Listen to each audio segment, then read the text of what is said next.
మీరు జనసేన ప్రజాప్రతినిధులుగా కోరుకుంటున్నారా పవన్ కళ్యాణ్ గారికి ఆ శాఖ కావాలని? పవన్ కళ్యాణ్ గారిని సముచితమైన స్థానంలో అగ్రపీఠం మీద నిలబెట్టాలనేది మా అందరి కోరిక ఉంటుంది సహజంగా. అదే విధంగా వారిద్దరు కూడా అదే రకమైన ఆలోచనలో ఉన్నారు. వారిద్దరూ కలిసి ఆలోచించుకుని చేస్తారు. మంత్రివర్గంలో చోటు రావడం కానీ ఎలా అనిపిస్తుంది సార్ ఇదంతా కూడా ఫీల్? ఇది ఒక మంచి కార్యక్రమానికి శ్రీకారం చుట్టేటువంటి సందర్భంలో అందులో నేను కూడా భాగస్వామిని కావటం అనేటువంటిది, మేమందరం భాగస్వాములు కావటం అనేటువంటిది మాకు లభించినటువంటి ఒక గొప్ప అవకాశంగా నేను భావిస్తాను.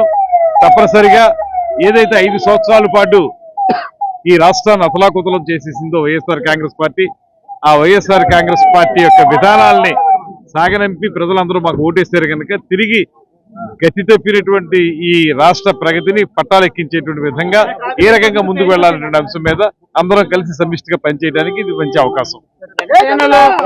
ప్రధానంగా ఎలాంటి స్థానాలు రాబోతున్నాయి, ఏమన్నా క్లూ ఇచ్చారా చంద్రబాబు గారు మీకు ఇలాంటి స్థానం రాబోతుంది జనసేన పార్టీకి సంబంధించిన మంత్రులు? కానీ అటువంటి ఏ రకంగానూ పెద్ద ఆలోచించలేదు. ఆ విషయాలు ప్రాధాన్యత కూడా లేదు. అందరం కలిసి సమిష్టిగా రాష్ట్రాన్ని ఎలా బాగు చేయాలనేది ప్రధానమైన అంశం.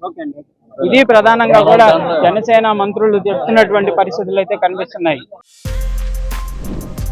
For more videos like this, subscribe Big TV channel.